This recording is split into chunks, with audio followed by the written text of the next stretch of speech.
Shalom, selamat pagi buat Bapak Ibu Saudara yang terkasih dimanapun kita berada. Sebelum kita melakukan aktivitas kita, marilah kita terlebih dahulu kita puji Tuhan. Kita bernyanyi dari buku NDHKBP nomor 443 ayat yang pertama.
Bersatu dalam doa. Terima kasih Tuhan Yesus buat penyertaan Tuhan pada pagi hari yang indah ini, di mana senantiasa kasih karunia Tuhan, sukacita senantiasa Tuhan berikan kepada kami pribadi lepas pribadi, sehingga pada pagi hari ini Tuhan kami boleh bersukacita. Sebelum kami melakukan aktivitas-Mu, biarlah kami Tuhan mendengarkan firman Tuhan yang menjadi kekuatan dan menjadi pelita bagi jalan kami untuk melakukan aktivitas kami sesuai dengan kehendak Tuhan. Berfirmanlah Engkau, kami telah siap untuk mendengarkannya. Dalam nama anak-Mu Tuhan Yesus Kristus kami berdoa dan mengucap syukur. Amin. Shalom, dimanapun kita berada sekarang ini, Bapak Ibu Saudara yang terkasih, biarlah firman Tuhan pada hari ini yang menjadi sumber kekuatan dan menjadi dasar iman kita untuk melakukan semua aktivitas kita pada akhir pekan ini, yang tertulis di dalam kitab Efesus pasal yang kedua ayat yang ke-22. Beginilah firman Tuhan. Di dalam Dia kamu juga turut dibangun menjadi tempat kediaman Allah di dalam Roh. Di dalam Dia kamu juga turut dibangun menjadi tempat kediaman Allah di dalam Roh.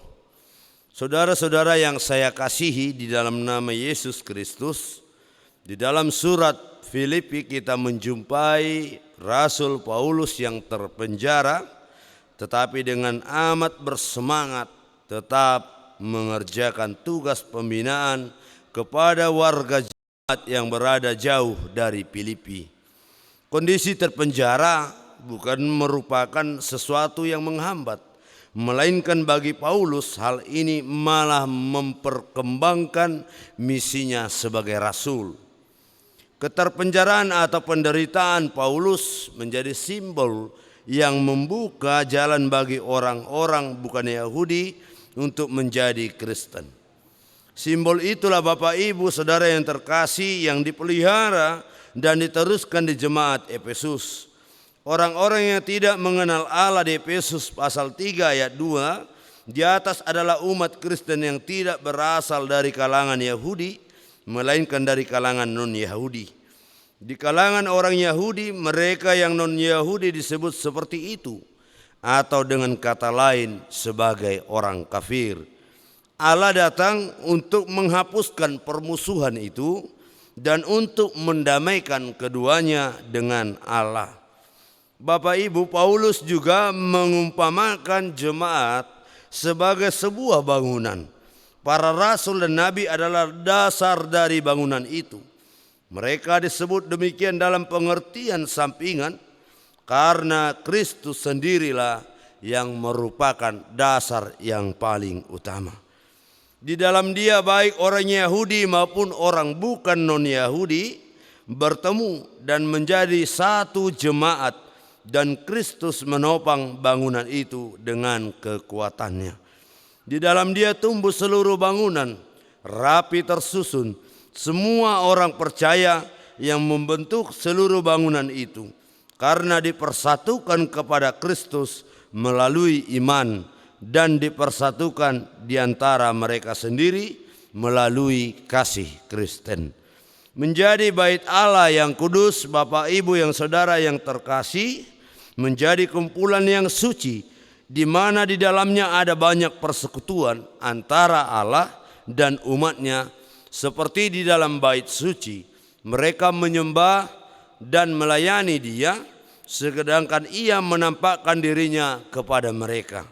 Karena itu bangunan ini berdasarkan sifatnya adalah sebuah bait yang kudus, karena jemaat merupakan tempat di mana Allah telah memilih untuk menaruh namanya. Dan jemaat menjadi bait yang seperti itu oleh kasih karunia dan kekuatan yang diturunkan darinya sendiri di dalam Tuhan.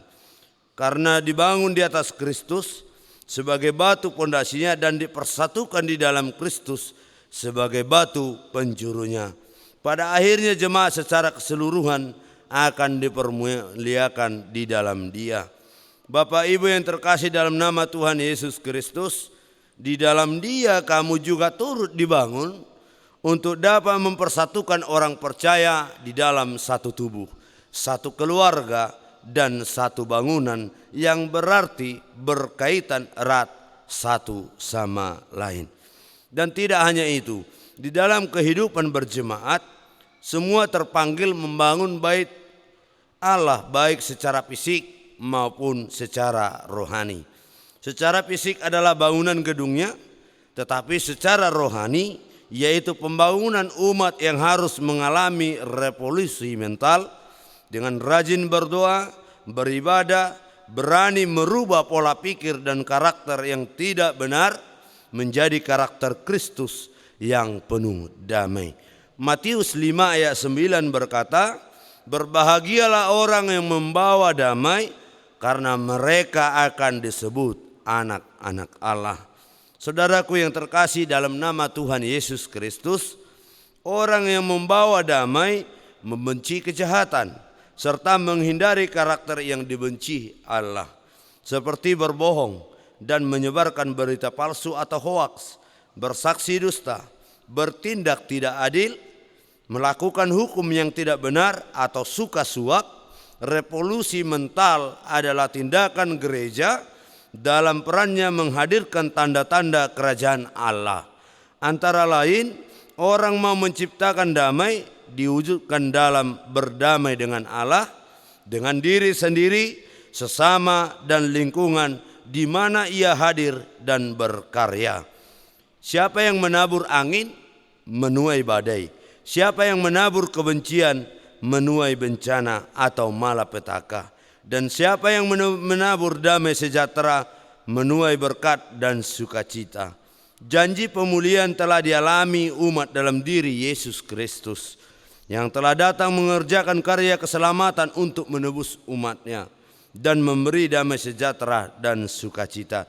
Respon kita, mari Bapak Ibu yang dikasihi, mengisi pemulihan dari Allah harus melalui berbagai karya nyata untuk mewujudkan kehidupan yang damai dan harmoni. Amin. Kita puji Tuhan, kita bernyanyi dari buku HKBP nomor 709 ayat 4. Yesus mengasihi aku.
dalam doa.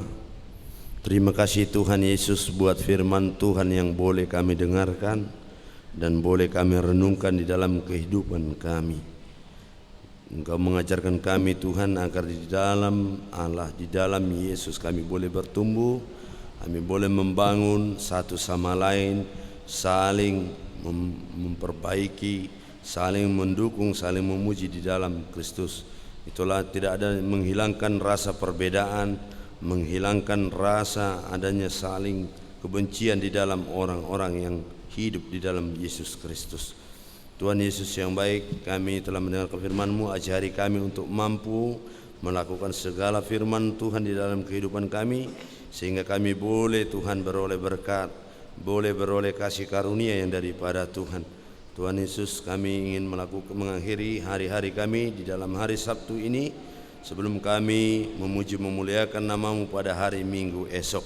Berkati kami, persiapkan hati dan pikiran kami, persiapkan diri kami Tuhan, agar kami setia sampai kapanpun untuk memuji memuliakan nama-Mu. Berkati dalam pekerjaan kami Tuhan, di dalam aktivitas kami satu hari ini. Apapun yang kami rencanakan, apapun yang akan kami lakukan, biarlah kiranya Tuhan yang menyertai kami.